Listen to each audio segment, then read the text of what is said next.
itu yang kayak mulai tentang sholat. Sholat itu kan awalnya dari kalau selama ini katanya kan kayak susu jadinya kawannya. Jadi itu kan bener-bener bentuk. Dan itu kan hukumnya jadi apa? Terima atau enggak atau tidak atau ada suatu hadis yang apa pendapat ulama yang berbeda itu. Yang proposal. Jadi Allah itu innallaha tajawaza an ummati. Allah itu tidak menghitung atau memaafkan umat Nabi untuk 3 orang. Satu, kalau dia belum tahu dimaafkan. Hatta ya'lama, ajahilin hatta ya'lama. Orang yang belum tahu sampai ia mengerti itu dimaafkan oleh Allah. Kalau dalam sisi catatan amal itu rufi'al qalam an salasatin, bahwa pena pencatat amal itu akan diangkat, artinya tidak jadi ditulis sebagai satu dosa kesalahan itu dari 3 orang. Satu, orang yang masih kecil sampai dia balik. 2, dia orang yang lupa, ya, anul kofil hatta yadkur, sampai dia ingat, ya. Terus anil majnun, dari orang yang gila sampai dia waras. Jadi kalau gila itu tidak ada catatan amalnya, ya, namanya orang gila. Dengan nah itu nanti yang jelas terbebas dari siksaan, karena dia tidak taklif, tidak mukallaf, tidak mendapat beban hukum dari Allah Subhanahu. Jadi kalau bahasan mukallaf, kalau dalam usul fikih itu namanya mahkum alaih, orang yang mendapat beban hukum atau orang yang dihukumi di beban hukum atasnya. Itu satu, dia harus punya ahliyah. Ahliyah itu kompetensi, kemampuan. Jadi tidak hanya dalam dunia pendidikan formal saja, kalau orang sekolah SMK dia harus punya kompetensi ini, jurusan alif, ini tidak. Di dalam agama pun juga ada kompetensi, namanya ahliyah. Nah, kompetensi itu ada ahliyatul wujud, ada ahliyatul ada. Nanti ahliyatul wujud itu dibagi 2, ahliyatul wujud yang nakisah, kamilah, yang ada juga. Nah, kalau orang yang gila, dia tidak memiliki kompetensi, keahlian, kapabilitas untuk menunaikan ibadah, karena sudah ada awarid, sudah ada yang mencegah dia, terhalangi untuk melakukan ahliyah itu. Apa? Berupa junun, berupa ya gila.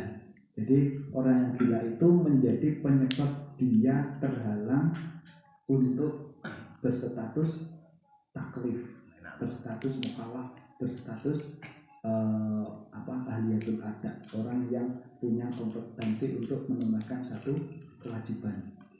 Itu. Jadi enak, orang gila itu tidak dicatat. Rufi al-qalam antara daftar mawon, daftarnya di data bilis nggih. Ada yang mau Tahun maksiat, tahun terakhir Edan, tampung nih Mas. Bapak sangat dihitung. Nah itu leres. Pak Rezi, itu misalkan orang gila mulai umur 17 tahun. Selama 17 tahun sampai dia meninggal itu kok gila terus. Itu yang dicatat amalnya dicatat itu ketika dia waras. Jadi misalkan dia Tanggung misal dulu. Wis rencana ngono ya. Tanggung. Jadi misalnya baliknya, taklifnya itu umur 15 tahun. Terus 2 tahun kemudian saat umur 17 tahun dia gila. 2 tahun Pak. Nah, yang dihisap amalnya itu 2 tahun sejak dia balik. Kuwi sunat to, Mas?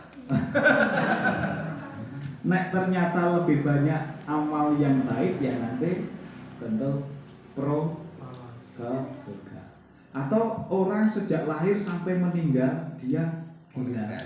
Ya pun dia tidak ada hisabnya karena dia. Ono koyo ngene iki. Ono kurang iki. Tapi harus sadar. Atau dia ketika umur balik sampai umur 17 tahun waras. Nah, ketika 17 tahun sampai 30 tahun gila. Setelah 30 tahun dia waras lagi sampai meninggal. Lah yang dihisab, yang dihitung ya ketika warasnya tadi, waras sebelum gila sama waras setelah gila. Karena status taklifnya. Kadang waras, kadang edan iki piye jalan ya? Saiki ngono kabeh yo. Kadang waras, kadang edan waras dan meneh kabeh yo. Jadi begitu Mbak ya. Kalau belum tahu itu Allah memaklumi dan Allah memaafkan. Karena belum tahu. Nah, ya karena sudah tahu dan ini dengan kita tahu itu lebih menambah kesempurnaan ibadah. Karena tujuan kita hidup itu memang tidak lain hanya untuk ibadah. Kalau ibadahnya tidak bernilai secara signifikan, tidak bernilai sempurna, ya nanti hisabnya juga timbangan amalnya yang baik juga tidak berat. Itu boleh, tidak apa-apa. Nah, nanti saat sudah tahu ini kita amalkan, dilatih biar Aja diniati sih. Kalau orang gila itu yang nggak dicatat maksiatnya aja apa juga amalnya? amalnya. Kalau gila ya, gila apapun yang dia lakukan tidak dihitung. Baik guru berarti nggak? Iya, waktibaro alain tidak diperhitungkan, tidak dihukumi atas apa yang ia lakukan. Ono lho wedan sing apa turut dalan ngaji terus ya ono. Ono. Jadi to ora edan ki niat si maksiat ki niat edan. Terus yang tidak dicatat lagi itu anisofiyi hatta yahtalima, keadaan anak kecil sampai dia ihtilam, balik mimpi basah. Nah itu anak kecil harus kunci kok kaya nopo ajeng pripun nek dhek dereng bebas mboten enten Mereka sih mereka ra itu. Tapi nang dosane Pak. Ayo tuan. Wong tuane ya, nyatane anak digawa ning masjid, gojek sing seneni wong tuane. nggih. Itu resiko. Nggih, niku nggih. Pun nama mulai. Monggo. Mbak, Mas. Oh, WA Mas tanjange. Oh, ini kok. Apa ini ngomong. Pak, lah aku niate wudu sak bengi bel kolam terus tekan kolam mentas atau aku lupa wudu. Ora. Wong kolam niati wudu terus mentas ora. Kok malah terus kebes kabeh. Sempurna langsung. Ya, itu jenenge namu itu. Soalnya kalau dilakukan kan ya yang hadina amanu idza kuntum ila sholati faghsilu wujuhakum wa aydiyakum faghsilu wujuhakum wa aydiyakum wamsahu bi ru'usikum itu ya kan wa arjulakum ila ka'bain idza kuntum ila sholati faghsilu wujuhakum wa aydiyakum ila marafiqi wamsahu bi ru'usikum wa arjulakum ila ka'bain. Itu prakteknya ya harus dengan dibasuh. Kalau kita wudu nyemplung begitu saja, kecuali kalau kita sambil basuh, nah itu dibasuh di satu-satu enggak apa. Ini yang sedang tren Mas tadi.